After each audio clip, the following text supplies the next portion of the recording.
안녕하세요. 은빛 신사입니다. 설 명절은 잘들 보내셨습니까? 사실 올해는 방송을 하면서 제 스스로에게 두 가지 다짐을 했습니다. 첫째는 아무리 취미로 하는 방송이긴 하지만 가끔씩 생각날 때마다 하다 보니 너무 게을러지기도 해서 가급적 주 1회 방송은 해야겠다는 생각이 들었고요. 두 번째는 그리 널리 알려지진 않았지만 지금도 꾸준히 글밭을 일구고 창작 활동을 하고 계시는 많은 분들을 위해서 월 1회 이상은 그분들의 잔잔한 일상의 이야기들을 담은 수필을 소개해드려 볼까 합니다. 허니 많은 관심을 가져주셨으면 고맙겠습니다. 오늘 소개해드릴 책은 무려 35년 동안 코레일 기관사로 계셨던 김만년 선생의 수필집 사랑의 거리 1.435m입니다. 참고로 선생은 기관사로 재직 중에 시와 수필로 이미 대통령상이나 국무총리상을 받았을 정도로 글재가 아주 탄탄하신 중견 작가라 보시면 될 것 같습니다. 이미 작고하신 박경리 선생님은 기관사라는 시에서 다음과 같이 표현하셨지요. 새벽 4시쯤이면 원주천 따라 구름다리 돌아가는 기차, 레일 굴리는 소리가 들려온다. 어두운 선로 밝히며 수많은 인명 이끌고 가는 기관사, 국토 가르며 외길, 기차 몰고 새벽을 가는 사람, 어떤 눈빛일까? 자, 그럼 인생의 대부분을 기관사로 일하면서 글을 쓰시던 김만년 선생은 과연 어떤 눈빛이었을까요? 그를 알기 위해서 그의 작품 세계로 함께 들어가 보시겠습니다. 저자는 서문에서 다음과 같이 이야기하고 있습니다. 지렁이 보폭으로 걷다 보니 작품집 한 권을 내는데 20년이 걸렸다. 강산이 2번 변한 시간이다. 책을 꼭 내야 하는가? 이런 어정쩡한 생각으로 게으름을 피우는 사이 속수무책 시간이 흘러갔다. 이제 골방에 갇혀있던 글들이 나를 떠나 세상의 공로로 흘러가겠구나. 누군가에게는 한 스푼의 그리움 또는 자잘한 햇살이 되었으면 좋겠다. 자, 이제 본문 들어갑니다. 기적소리, 그 멀고 아련한 것들에 대하여. 기차가 통과요령을 울리며 간이역을 지나간다. 역사 앞 수숫대는 구름을 쓸고 묵은 닭들은 할 일 없이 구구댄다. 나도 할 일 없이 하루를 전세내어 역사 벤치에 앉아있다. 기차는 떠났지만 산모퉁이를 돌아가는 기적의 공명음은 참 많은 것들을 떠오르게 한다.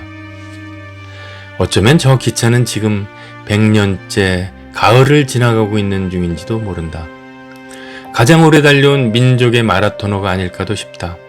100여 년 전 지물부에서 첫 울음을 터뜨린 후 격동의 한사기를 쉬지 않고 달려왔으니 말이다.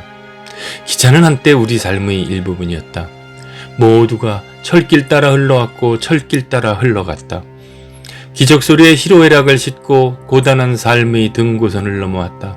그래서 기적소리에는 그 시대의 애환이 짙게 묻어있다. 80년대의 기적소리에는 나의 애환도 한 자락 묻어있다.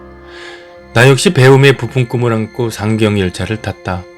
성공하라며 손 흔드는 어머니를 철길 끝에 세워두고 고향을 떠났다. 그러나 서울은 삭막했고 성공은 신기루와 같은 것이었다. 나의 방황이 길어질수록 어머니의 시름도 깊어졌다. 80년대 중반을 훌쩍 넘긴 어느 겨울날이었다. 내가 철마 인생을 막 시작할 무렵이었다. 그때 나는 시한부생을 받아둔 어머니를 위해 결혼 준비를 서두르고 있었다. 어머니는 극심한 통증 속에서도 혼수품들을 일일이 챙기시며 그 화혼의 봄날을 손꼽아 기다리셨다. 그러나 어머니는 장남의 성혼을 보지 못한 채 아들을 싣고 올 마지막 밤기차를 기다리다가 돌아가셨다. 서울 큰아는 요번 기차로는 오냐 하시며 누이의 손을 꼭 잡은 채 도리대를 돌아오는 기적소리의 순서를 헤아리다가 간발의 차로 떠나신 것이다. 어머니를 배웅하고 돌아오는 밤기차 안에서 기적도 나처럼 늦게 울었다. 며칠을 내 속에서 이명처럼 울었다. 뿡 하행열차가 태백역 쪽으로 다름질친다. 고추를 말리던 노인이 굽은 허리를 편다. 살살이 꽃들이 희어가라는 듯 연분홍 손을 흔든다. 여기선 아직 기적소리가 유효한가 보다. 나는 100년의 시간여행에서 돌아와 기적소리의 정서적 지향점에 대해서 생각해본다. 한 시절 지아비와 자식들을 싣고 폭폭 눈 내리는 마을 애둘러 가뭇없이 멀어지던 기적소리. 격동의 환절기를 돌아온 사람이라면 누군들 기적소리에 실려온 추억 한 장 없을까? 기적의 여움을 닦으니 오래된 어머니가 달려나온다. 그랬을 것이다. 저 기적소리는 세상의 모든 길을 돌아 종래는 그곳으로 돌아갔으리라. 기다림 쪽으로 가고 어머니를 향했으리라. 기적소리가 번성하던 시절 기차는 역장의 발차 전호로 떠나고 기적은 매번 어머니의 손끝에서 울었기에 어쩌면 파랑 같은 한 시대를 떠밀고 온 힘은 어머니의 손끝에서부터 시작되었는지도 모른다. 여리면서도 강한 그 손끝이 있었기에 지금의 그대가 있는 것이라고. 그 힘으로 오늘 하루를 견인하는 것이라고. 기적소리는 그 멀고 아련한 잠언들을 일깨우며 내 생의 간이역을 지나간다. 월정리역 비가. 월정리역은 풍화에 젖은 듯 고요하다. 역사를 돌아 나오다가 풀숲에 웅크린 낡은 객차 앞에서 발걸음을 멈추었다. 허물어진 객차의 등뼈가 공룡의 화석처럼 처연하다.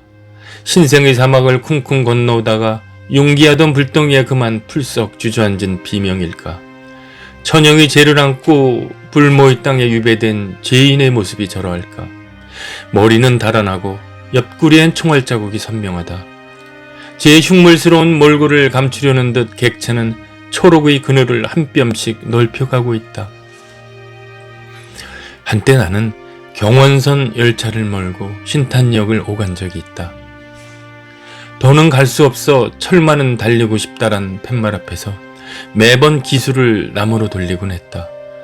언젠가 좋은 시절이 오면 맨 먼저 통일열차의 기관사가 되어 북녘을 달리는 꿈을 꾸기도 했다. 50량 특대함물을 싣고 가변대차로 러시아 광계를 달리는 상상을 하기도 했다.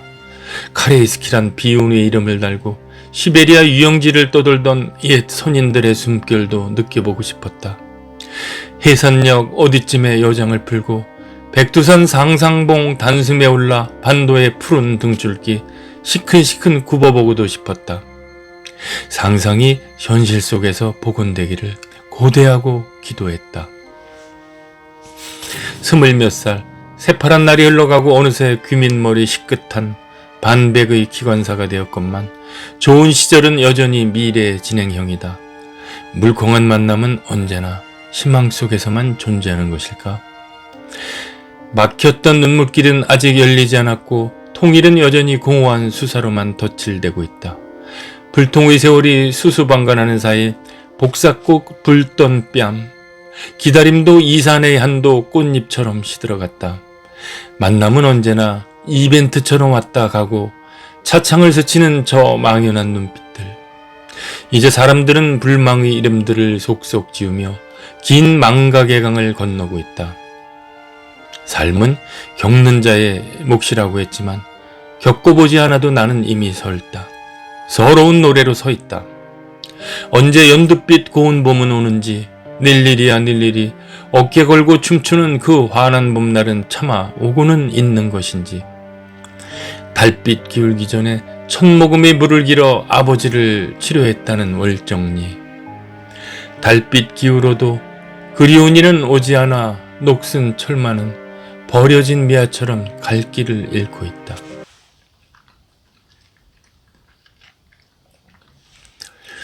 사랑의 거리 1.435m.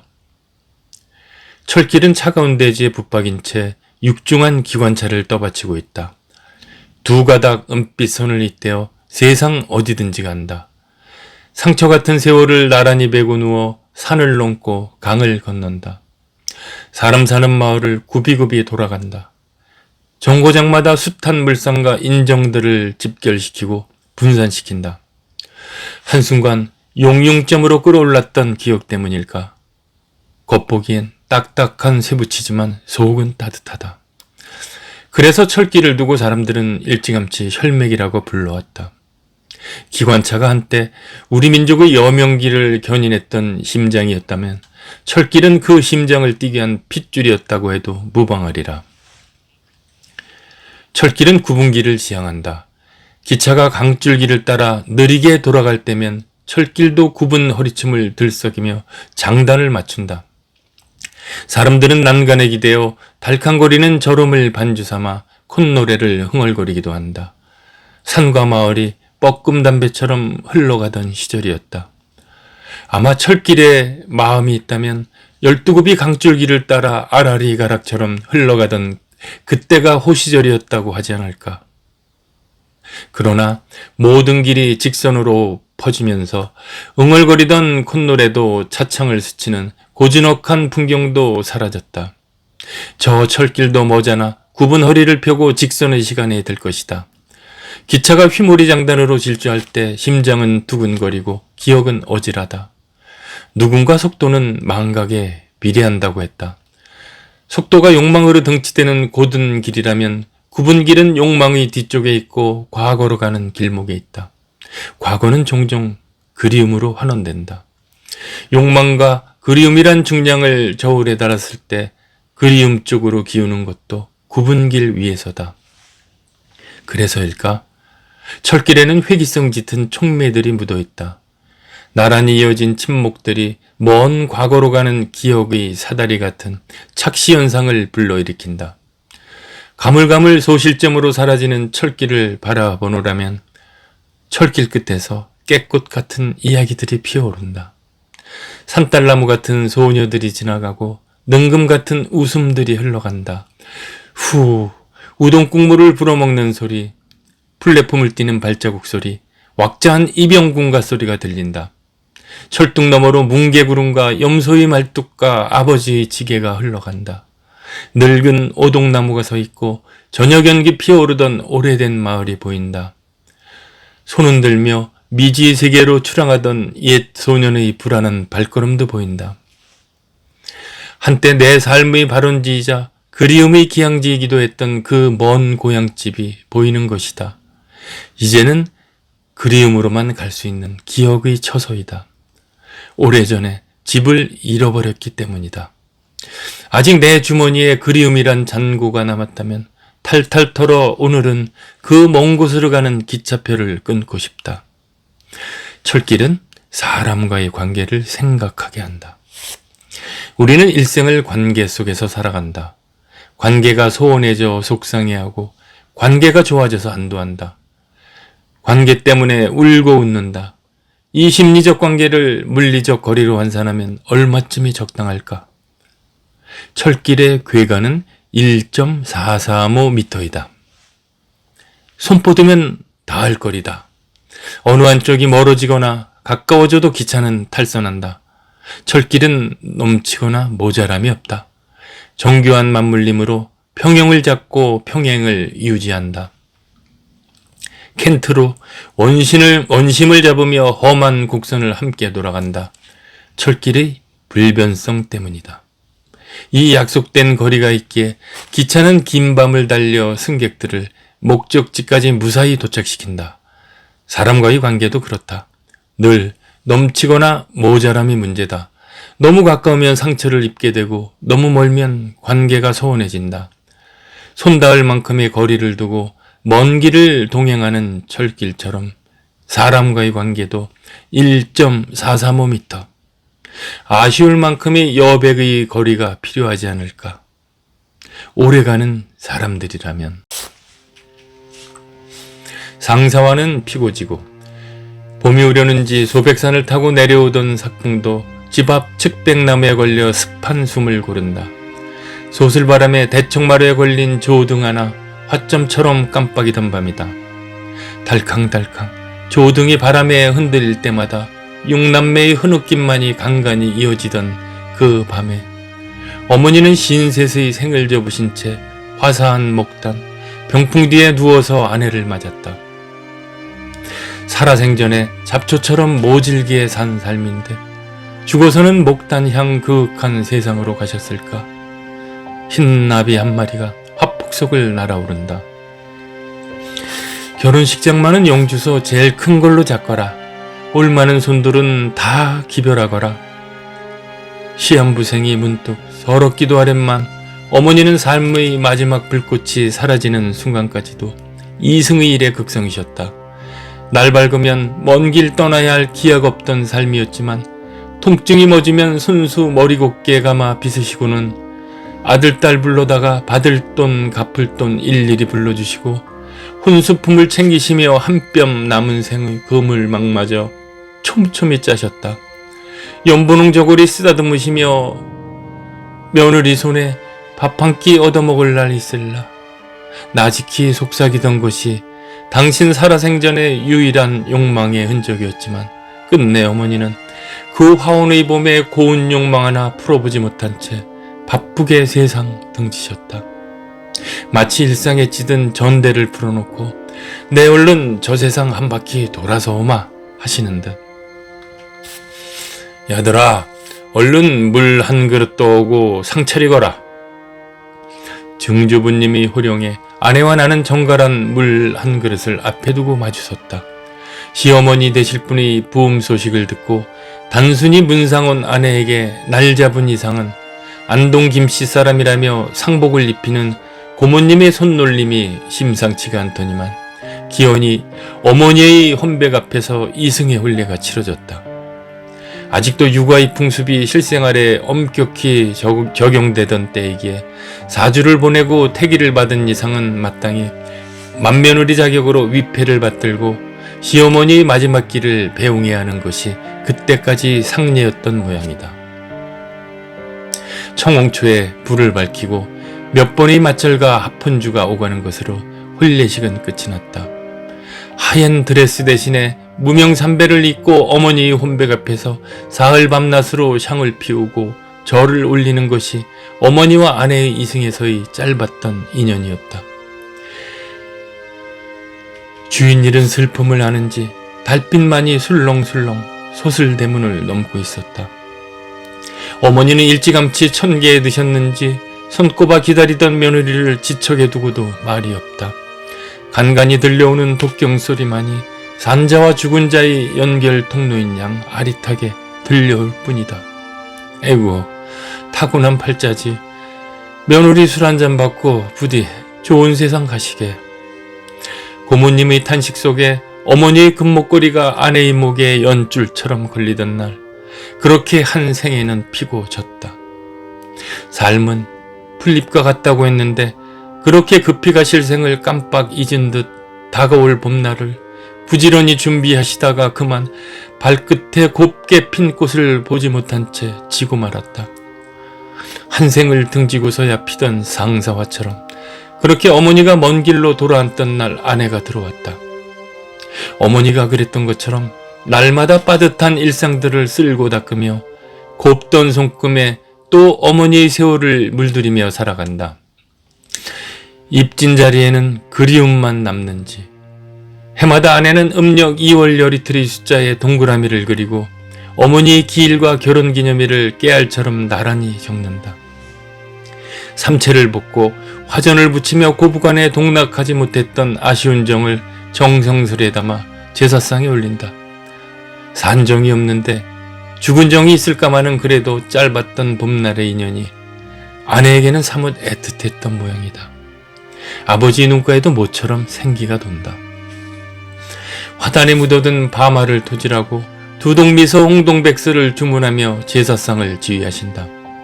육남매도 먼 길을 마다 않고 어머니의 흔적을 찾아서 하나둘 모여든다. 생전에 당신 좋아하시던 것들을 한 가지씩 제사상에 올리며 삼남 삼녀가 나란히 제사상 앞에 선다. 환하게 웃고 있는 어머니의 사진을 올려놓고 아내가 다소곳이 독배를 올릴 즈음이면 남매들은 또 그러한 눈물을 찍는다. 어쩌면 산자와 죽은 자의 거리가 어머니와 아내의 거리만큼 아득했던 것일까? 이 세상에 소풍 왔다가 하늘로 돌아간다던 어느 시인의 노래처럼 남매들은 밤이 이슥하도록 어머니 소풍길을 걸으며 도란도란 이야기꽃을 피운다. 삶은 저 들에 힘없이 피고 지는 꽃처럼 속절없이 오고 가는 것인가. 어머니의 꽃상여가 먼 봄산으로 떠나던 날, 생전에도 없는 인연을 따라 고갯길을 오르며 눈가를 적시던 아내의 뒷모습을 보면서 나직히 던져본 질문이다. 만남과 헤어짐의 정리를 선뜻 떠나지 못한 채 멈칫멈칫 그 봄산을 뒤돌아보며 마흔 곡에 이르렀다. 인생은 이슬의 여정이라고 했던가. 꽃이 피고 지는 것이나 삶이 오고 가는 것도 아득한 시간의 질서 속에서 보면 이슬처럼 잠깐이고 순리라는 것을 세월 한 자락을 삭히고서야 짐작해본다. 상사화가 피고 지는 계절을 돌다 보면 또 어느 먼 봄날에 아내와 동락하며 살아갈 연두빛 고운 잎 하나 볼 수 있을까? 가만히 고개를 들고 하늘을 본다. 내 그리움이 끈이 닿을 수 없는 아득한 곳에서 투명한 햇살이 쏟아진다. 부드러운 숨결이다. 오늘은 여기까지입니다. 서두에 말씀드린 이 책의 저자분께서 어떤 눈빛으로 세상을 살아오셨는지 어느 정도 짐작들 되시지요? 제 단순한 생각인지는 모르겠지만 혹시 김만년 선생의 글들도 그 원형질은 어쩜 어머니일지도 모른다는 생각이 참 많이 들더군요. 그래서 그런지 저도 감정이입이 되어 중간중간에 재작년에 101세를 일기로 세상을 떠나신 엄마가 너무 보고 싶어서 울컥했던 순간들이 참 많았습니다. 마지막으로 이 아름다운 수필을 가급적 하나라도 더 많이 소개해드리고자 하는 욕심에 중간중간 내용을 좀 줄여서 낭독을 했는데 혹시 작가분께 신뢰가 안 되었는지 모르겠습니다. 혹시 이 책에 대해서 궁금하신 분들은 댓글로 고정을 해놓을 테니 참고하시기 바랍니다. 그럼 다음 시간에 뵙도록 하겠습니다. 안녕히 계십시오.